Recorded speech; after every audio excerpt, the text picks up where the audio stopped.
ليكن يومك للشعب ودادا ليكن حبك للأرض مداد قلم أن الحمد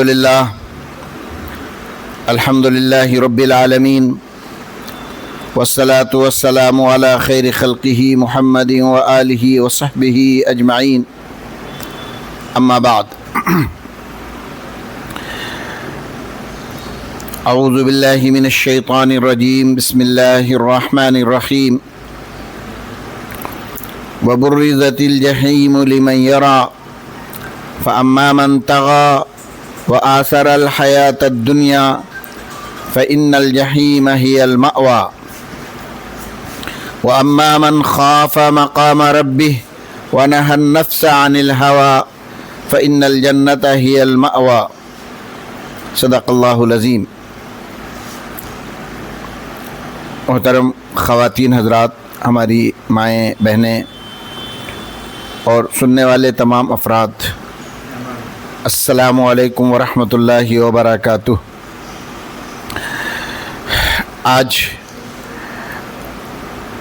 اس محفل میں جو صرف آپ کے لیے سجائی گئی ہے، یعنی خواتین حضرات کے لیے، میں ان لوگوں کو بھی مبارکباد دیتا ہوں جو یہاں تشریف لائی ہیں دین کی باتوں کو سننے کے لیے، اور ان کو بھی بطور خاص مبارکباد دیتا ہوں جنہوں نے ایسی محفل کا انعقاد کیا ہے جس کی غرض یہ ہے کہ ہماری خواتین تک بھی دین کی باتیں، دین کی آواز، اسلام کا پیغام، رسول پاک صلی اللہ علیہ وسلم کی تعلیمات پہنچیں۔ قابل مبارکباد ہیں سب لوگ، لیکن یہ بھی سمجھنا ہے کہ جو چیزیں دین کی خاطر ہوتی ہیں، نیکی کے لیے ہوتی ہے، اللہ کی رضا مقصود ہوتا ہے، تو ناممکن ہے کہ اس میں شیطان آڑے نہ آئے، اڑچنے نہ ڈالے، اور کوئی ایسی حرفت، کوئی ایسی حرکت نہ کرے جس سے خلل واقع ہو، جس سے بے دلی واقع ہو، جس میں رکاوٹیں آئیں۔ میں یہ سمجھتا ہوں کہ آج سے تقریباً 1.25 سال پہلے جس وقت میں یہ پروگرام شروع کیا گیا تھا، ہمارا احساس یہ ہے کہ اس وقت میں ہماری خواتین کا امنگ کچھ زیادہ تھا، ان کی تعداد زیادہ تھی، ان کی قربانیاں زیادہ تھیں، لیکن پھر کیا وجہ بنی کہ ہماری تعداد کم ہو گئی؟ اب وہ جوش، وہ ولولہ نہیں ہے، وہ امنگ نہیں ہے، وہ حوصلے نہیں ہے جو پہلے دن محسوس کیے جا رہے تھے۔ حالانکہ ہونا یہ چاہیے تھا کہ جو جذبات ہمارے پہلے دن تھے آج اس میں اضافہ ہوا ہوتا، اس لیے کہ دین کا معاملہ تھا، لیکن وجہ یہی ہے کہ شیطان آڑے آتا ہے اور رکاوٹیں ڈالتا ہے۔ شیطان کی رکاوٹیں ایسی نہیں ہوتی ہیں کہ وہ جو سامنے سے نظر آئیں، بلکہ خود اللہ رب العزت نے فرمایا کہ دلوں میں بھی وسوسے ڈالتا ہے، اس سے پناہ چاہی گئی ہے۔ سورہ ناس میں فرمایا گیا الذی یوسوس فی صدور الناس، الذی یوسوس فی صدور الناس، جو دلوں میں وسوسے ڈالتا ہے، اے اللہ ہمیں آپ اپنی پناہ میں لے لیجئے اور اس سے بچا لیجئے۔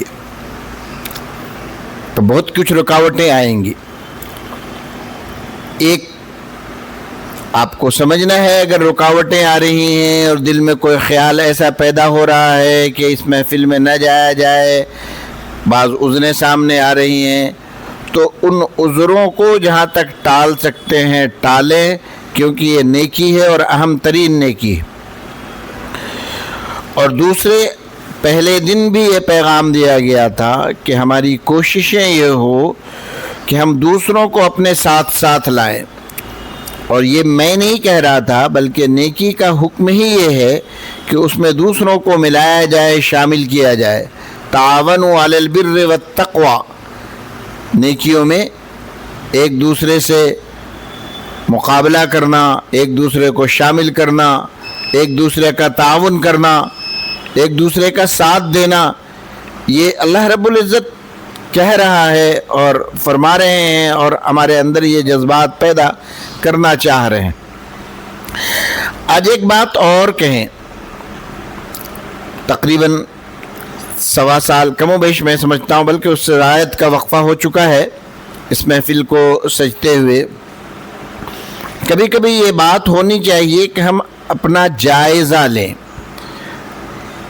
آپ دیکھتے ہیں بچے پڑھتے ہیں مہینے میں 2-3 مہینوں پہ، سالانہ یا ششماہی ان کا ایگزام ہوتا ہے، امتحان ہوتا ہے، جانچ ہوتی ہے کہ آخر وہ پڑھ رہے ہیں تو کیا پڑھ رہے ہیں۔ اسی طرح کاروباری بھی اپنا احتساب کرتا رہتا ہے کہ ہمارے کاروبار میں فائدہ ہو رہا ہے یا نقصان ہو رہا ہے، اور وہ محسوس کرتا ہے کہ فلاں جگہ سے نقصان ہو رہا تو اس کو چھوڑتا ہے، اور فلاں جگہ سے فائدہ ہو رہا ہے تو اس کو اپناتا ہے۔ دین کے معاملے میں ہم لوگ سرے سے اس کو ختم کیے بیٹھے ہیں، کبھی احتساب نہیں کرتے کہ ہم جو شامل ہو رہے ہیں اس محفل میں ہمارا کیا فائدہ ہوا۔ گھر جا کے کبھی سوچئے گا، یہ آپ میں سے ممکن ہے بعضوں کی شرکت 10 دفعہ ہوئی ہو، بعضوں کی اس سے زائد ہوئی ہو، بعضوں کی کم ہوئی ہو۔ کبھی یہ غور کریں گے کہ ہم 10 دفعہ آخر گئے، کئی گھنٹے وقت لگایا، آپ کے آنے جانے میں پریشانیاں ہوئی، بلا شبہ اللہ تبارک و تعالیٰ ان سبوں کا صلہ دے گا، اور اس وقت میں ہمیں یہ صلہ نظر آئے گا جب ہمارے پاس کچھ ہوگا نہیں، تب احساس ہوگا کہ کاش ہم اور زیادہ شریک ہوئے ہوتے۔ لیکن ابھی کے لیے یہ ضرورت ہے کہ ہم یہ سوچیں کہ آخر اتنی محفلوں میں شرکت کے بعد ہمارے اندر کیا باتیں آئیں، کیا تبدیلیاں آئیں، کیا کچھ ہم نے معلوم کیا، کیا کچھ ہم نے عمل کیا، ہم اللہ کی رضا کی طرف آگے بڑھے یا نہیں بڑھے۔ تو اس کا احتساب ہونا چاہیے۔ ایک اور ضروری چیز یہ، میں نے شاید بہت پہلے بات رکھی تھی آپ کے سامنے، کہ آپ تیار ہو کر آئیں۔ دیکھیے کسی بھی کام کے لیے ضروری ہے کہ آدمی پہلے سے تیار ہو۔ ہم دیکھتے ہیں کہ دوسرے کاموں کے لیے آدمی تیار ہوتا ہے، مثلا ایک معمولی سا کسان کھیت میں کچھ اگانا چاہتا ہے تو پہلے اس کے لیے اپنے آپ کو تیار کرتا ہے، پھر زمین کو تیار کرتا ہے۔ زمینیں جب نرم ہوتی ہیں، نم ہوتی ہیں، پانی لگا ہوا ہوتا ہے، تب وہ بیج ڈالتا ہے، یا وہ سارے ماحول کو مناسب پا لیتا ہے، تب کام آگے بڑھاتا ہے۔ لہذا ہمارے لیے بھی ضروری ہے کہ ہم آنے سے پہلے تیار ہوں کہ آخر ہم وہاں جا رہے ہیں تو کیا کچھ ہمیں سیکھنا ہے، کیا کچھ کرنا ہے، کس طرح معلوم کرنا ہے۔ اور سیکھنے سکھانے کے لیے ایک لازمی چیز ہوتی ہے کہ آدمی سوال کرے۔ اگر سوال نہیں ہے تو اس کا مطلب ہے کہ اس کے اندر سیکھنے کا جذبہ نہیں ہے، وہ صرف یوں ہی سننے کے لیے آ گیا۔ تو یہ صرف سننے کا عمل نہیں ہے، یہ صرف سننے یا سنانے کی محفل نہیں ہے، بلکہ اصل میں مقصود اس محفل سے یہ ہے کہ ہمارے اندر تبدیلی آئے، ہم کچھ جان لیں اور کچھ عمل کریں۔ میں بھی کچھ دیر سے باتیں سن رہا تھا، الحمدللہ سورہ زلزال کی تشریح پیش کی جا رہی تھی، تفسیر بیان کی جا رہی تھی، اس پہ روشنی ڈالی جا رہی تھی، بڑی اچھی باتیں ہو رہی تھی، اور بطور خاص یہ کہ ہم ذرے کو بھی کم نہ سمجھیں۔ کسی نے کہا کہ لمحے کو زندگی کے لیے کم نہ جانیے، لمحے کو زندگی کے لیے کم نہ جانیے، لمحہ گزر گیا تو سمجھیے صدی گئی۔ تو ایک ایک لمحہ ہمارا قیمتی ہے، سیکھنے کے لیے، جاننے کے لیے۔ بتایا گیا کہ چھوٹی سی چھوٹی نیکی کو بھی ہم کمتر نہ سمجھیں، وہ اللہ تبارک و تعالیٰ کے یہاں بے انتہا بڑی ہوتی ہے، اور بڑے سے بڑے گناہ کو بھی چھوٹا نہ سمجھیں، اس لیے کہ بہت بڑا گناہ تو بڑا ہوا، چھوٹا گناہ بھی ہمیں جہنم میں لے جانے کا عظیم ذریعہ بنتا ہے۔ اور بتایا گیا کہ آخرت میں آدمی جنت اور جہنم میں جائے گا نہیں اس وقت تک جب تک کہ اس کے ذرے ذرے کے ایک ایک عمل کا حساب نہ ہو جائے.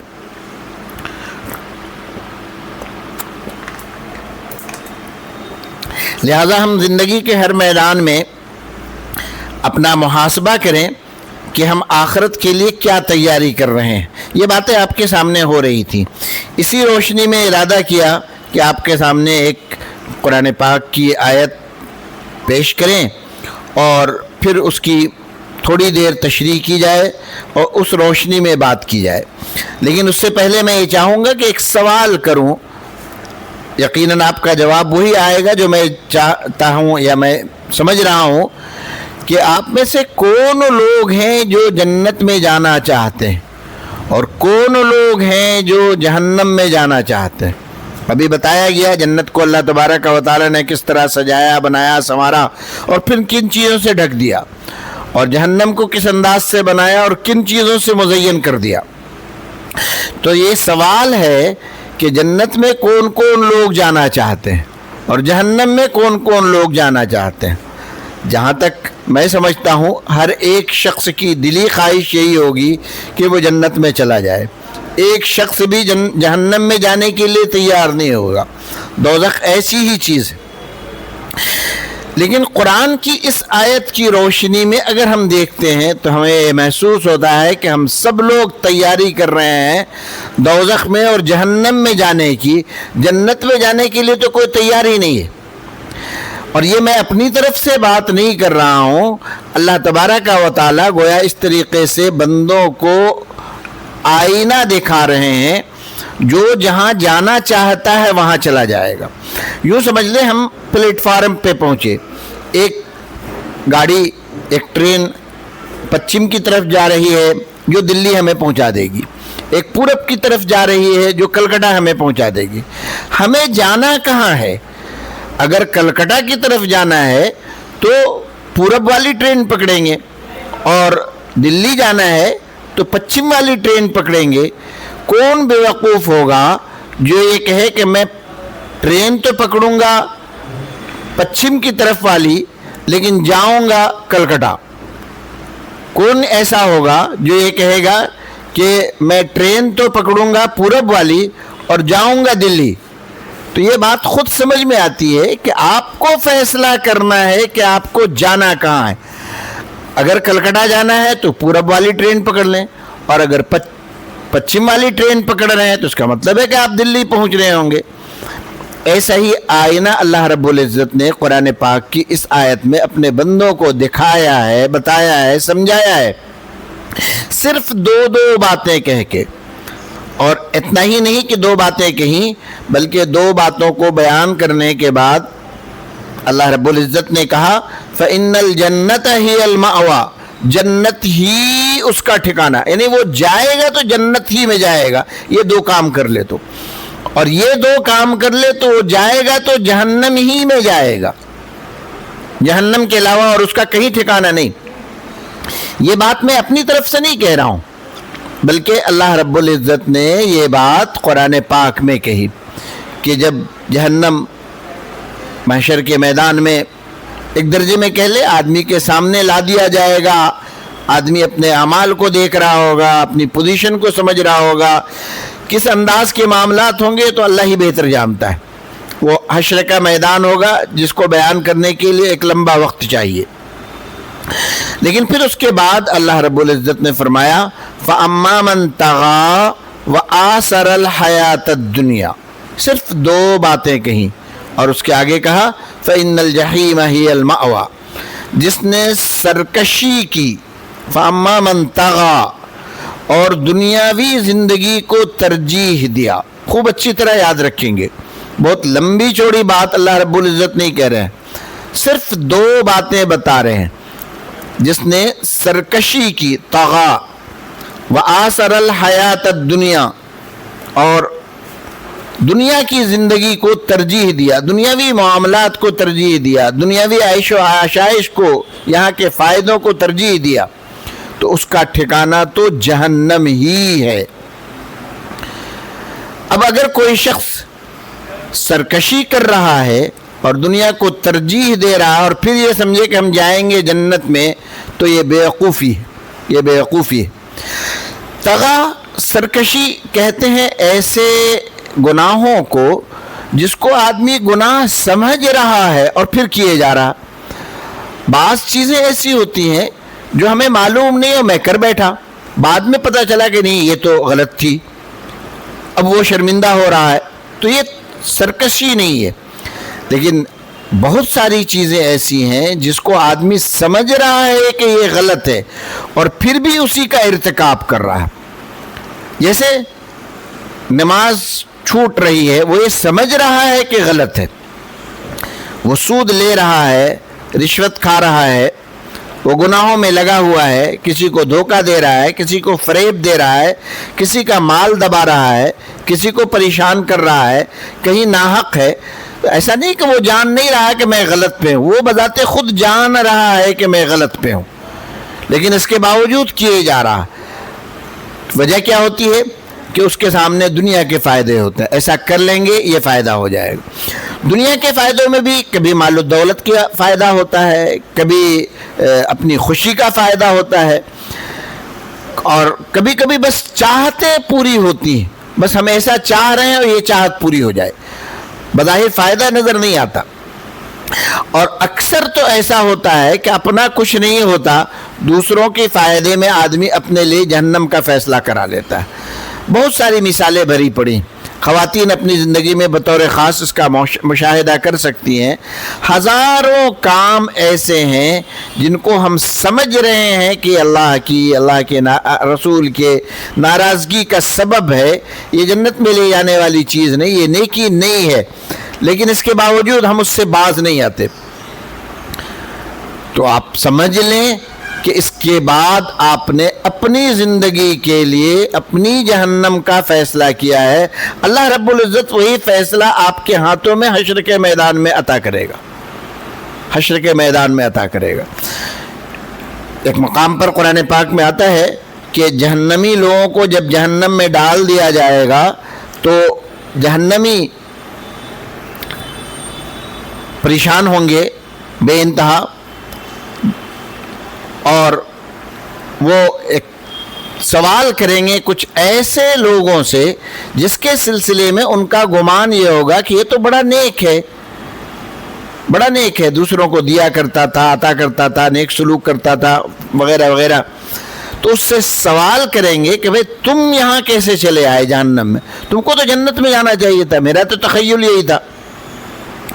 تو وہ بڑی حسرت کے ساتھ بیان کریں گے, بڑی حسرت کے ساتھ, کہ لم نکو من المصلین ولم نکو نطعم المسکین وکننا نخوض مع الخائضین وکننا نکذب بیوم الدین حتی اتانا الیقین فما تنفعهم شفاعت الشافعین. اور بھی جگہوں پر قرآن پاک کی عبارتیں مختلف انداز سے آئی ہیں. بڑی حسرت کی چیز ہوگی, وہ کہیں گے کہ بھئی ہم تو نماز نہیں پڑھتے تھے, نماز میں کوتاہی کرتے تھے. اب دیکھیے نا, فجر کا وقت آیا, ہماری چاہت ہے کہ ہم ذرا سو جائیں, نیند گہری آ رہی, حالانکہ ہم یہ جانتے ہیں کہ سو جانا اس وقت کا مناسب نہیں. اب عصر کا وقت ختم ہو رہا ہے, ہم کہیں نکل رہے ہیں, کہیں کی تیاری میں ہیں, ہم جان رہے ہیں کہ یہ غلط کر رہے ہیں مگر چھوڑ رہے ہیں. تو یہ چیزیں اگر پیدا ہو رہی ہیں, آخرت کو ترجیح نہیں دی جا رہی ہے, تو سمجھ لیں کہ ہم اپنے لیے سودا جہنم کا کر رہے ہیں. پھر جنت میں جانا ایسا ہی ہے جیسے کلکتہ والی ٹرین کو پکڑ کر کے ہم سمجھے کہ دلی چلتے چلے جا رہے ہیں. اس کے آگے پھر اللہ رب العزت نے فرمایا وَأَمَّا مَنْ خَافَ مَقَامَ رَبِّهِ وَنَهَى النَّفْسَ عَنِ الْهَوَى فَإِنَّ الْجَنَّةَ هِيَ الْمَأْوَى. کہ جنت ہی ان لوگوں کا ٹھکانہ ہے. کن لوگوں کا ٹھکانہ؟ اس کے بارے میں بھی صرف دو بات کہیں, وَأَمَّا مَنْ خَافَ مَقَامَ رَبِّهِ وَنَهَى النَّفْسَ عَنِ الْهَوَى. یہی دو باتیں آپ کے ذہن میں ڈالنا چاہتا ہوں. جنت میں جانے کے لیے اللہ رب العزت نے انسانوں کو صرف دو سبق دیا, دو کام کرو.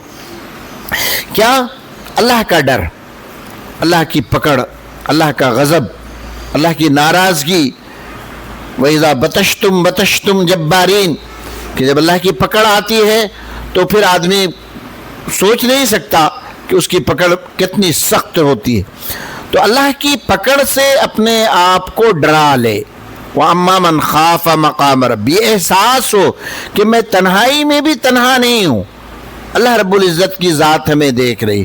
یہ احساس ہو کہ میں اگر کسی برائی میں کسی کا ساتھ دے رہا ہوں یا کسی کی وجہ کر کسی برائی میں لگ رہا ہوں تو یہ شخص ذرہ برابر حشر کے میدان میں میرے کام آنے والا نہیں ہے، یہ تو اپنا ساتھ چھوڑ دے گا، میں جہنم میں چلا جاؤں گا. مثال کے طور پر ایک بات بتاؤں، مثلا شادی بیاہ میں لوگ خاص طور سے دین کو پامال کرتے ہیں. عجیب حال ہے ہمارا. شادی بیاہ کے کارڈ میں سب سے پہلا جملہ جو لکھا ہوتا ہے وہ یہ لکھا ہوتا ہے النکاح من سنتی من رغب عن سنتی فلیس منی. نکاح اللہ کے رسول کا طریقہ ہے، اور جس نے اللہ کے رسول کے طریقے سے اعراض کیا وہ اللہ کے دین کا نہیں، اللہ کے رسول کا نہیں، اللہ کا نہیں.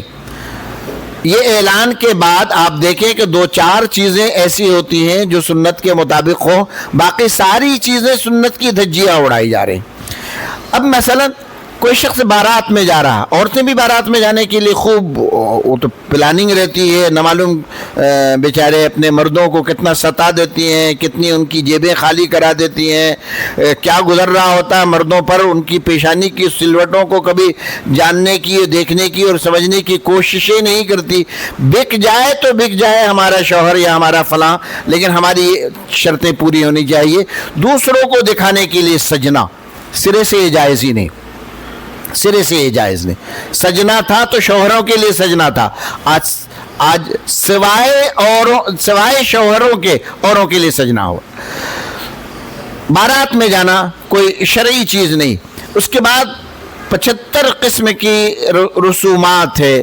اب ڈولی چھکائی ہے اور مہندی لگائی ہے اور ہاتھ دھلائی ہے اور کیا کہتے ہیں اپٹن لگانا جس کو کہتے ہیں ہلدی لگانا، اور ان سب سلسلوں کا جو ایک انبار ہے، بس صرف سنتوں کی دھجیاں اڑ رہی ہیں، حرام کام تک کا ہم ارتکاب کر رہے ہیں. اب ایک سہیلی نے ہم سے کہا کہ چلو نا ہلدی لگائے میں چلیں گے، گانا بج رہا ہے اس میں.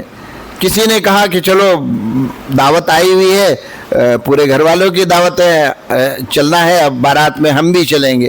یا اور اس طرح کے دوسرے کام جس کو آپ سمجھ رہی ہیں کہ شرعی نہیں ہے، اپنی سہیلیوں کے کہنے پر آپ نے یہ کام کر لیا. کل محشر کے میدان میں سہیلیاں الگ ہوں گی اور آپ کو کوئی بچانے والا نہیں ہوگا. اس احساس کے ساتھ ہمیں اللہ کے رسول کے طریقے کے مطابق چلنا ہے. تو اللہ تعالیٰ نے کہا کہ ہمارا ڈر اس کے اندر پیدا ہو گیا. وَأَمَّا مَنْ خَافَ مَقَامَ رَبِّ، ہمیں اپنے رب کے سامنے کھڑا ہونا ہے. یہ احساس اس کو ستاتا رہا. اس بنیاد پر وہ نیکیاں کرتی چلی گئیں یا کرتا چلا گیا اور برائیوں سے بچتا چلا گیا، تو کل اللہ رب العزت اپنی ذمہ داری پر اس کے گناہوں کو معاف کر دیں گے. یہ بندہ ہم سے ڈرتا تھا، ہمارا خوف کھاتا تھا، اس لیے چلو میں نے اس کو معاف کر دیا. ایک شاعر نے کہا توحید تو یہ ہے کہ خدا حشر میں کہہ دے، یعنی اللہ کو ماننا ایک اور اللہ سے محبت رکھنا. اصل تو یہ ہے کہ اللہ تبارک و تعالی حشر میں یہ کہہ دیں. توحید تو یہ ہے کہ خدا حشر میں کہہ دے یہ بندہ 2 عالم سے خفا میرے لیے تھا کہ اس بندے نے ساری دنیا کی مخالفت میری خاطر مول لی تھی، اس لیے آج اس کے سارے گناہوں کو میں معاف کرتا ہوں اور میں اسے جنت نصیب کرتا ہوں، جنت کا فیصلہ اس کے لیے کرتا ہوں. بتائیں اللہ کی ذات کو کون روکے گا؟ کون کہے گا کہ اس کے ساتھ ایسا معاملہ نہ کیا جائے؟ اللہ رب العزت اپنی ذمہ داری پہ اپنی رحمت سے اسے جنت میں داخل کر دیں گے. تو فرمایا گیا اما من خاف مقام ربی، اللہ کا ڈر، اللہ کا خوف اس کے دلوں میں سما جائے. ہر ایک عمل سے پہلے بس آپ اپنے دل کا محاسبہ کریں کہ اللہ کا ڈر ہے یا نہیں، اللہ کے لیے کیا جا رہا ہے کہ نہیں. وَأَمَّا مَنْ خَافَ مَقَامَ رَبِّ وَنَهَى النَّفْسَ عَنِ الْهَوَىٰ، اور دوسری شرط بالکل معمولی سی دوسری بات جو کہی اللہ نے کہ اپنے آپ کو برائیوں سے روک لے. جہاں سمجھ میں آ رہا ہے کہ یہ برا ہے بس وہاں اپنے آپ کو روک لے. وَنَهَى النَّفْسَ عَنِ الْهَوَىٰ، دلوں کی چاہت، طبیعتوں کی چاہت، نفس کی خواہش، اس کی تابعداری نہیں کرنا. بلکہ اللہ رب العزت کی تابعداری کرنا ہے تو صرف 2 کام کرنے ہیں جنت میں جانے کے لیے. کیا؟ اللہ کا خوف دلوں میں پیدا کر لے ہر ایک کام کرنے سے پہلے کہ اللہ کے سامنے جواب دے. 1 گلاس پانی ہم پی رہے ہیں، اللہ کی نعمت ہے.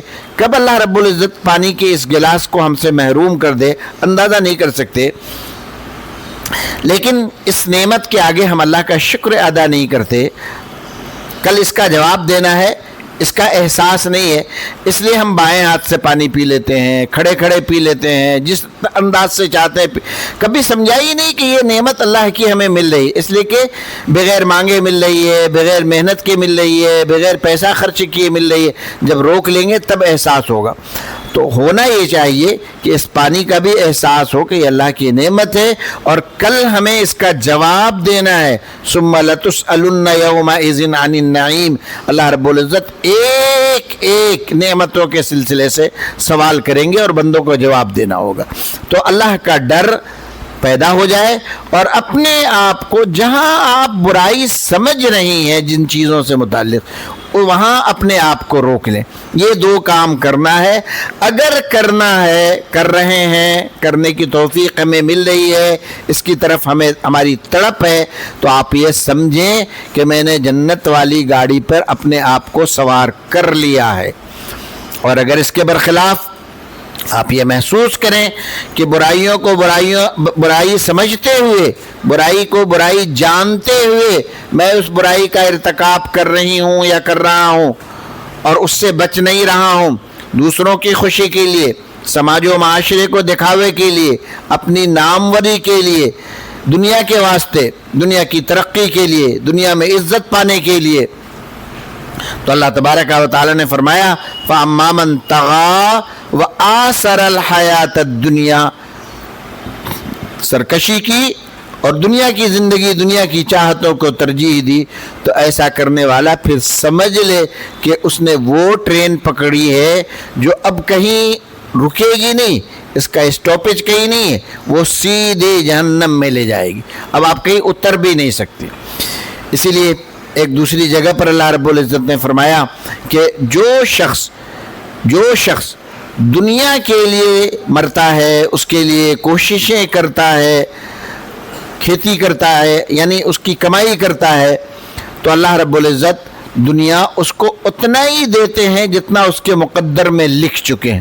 اس سے زیادہ دنیا ملتی نہیں، دنیا کی خوشیاں نہیں ملتی، دنیا کے سامان نہیں ملتے. اللہ نے جتنا مقدر میں لکھ رکھا اتنا ہی ملتا ہے. اور آخرت میں اس کا کوئی حصہ نہیں ہوتا، آخرت میں وہ کچھ نہیں پائے گا.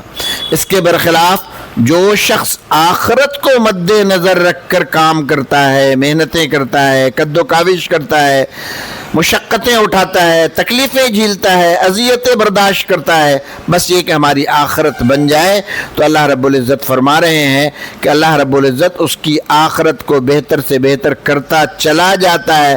من کان یرید حرث الآخرۃ نزد لہ فی حرثہ، نزد لہو فی حرثہ، اللہ کے الفاظ ہیں کہ ہم آگے بڑھاتے چلے جاتے ہیں، زیادہ کرتے چلے جاتے ہیں.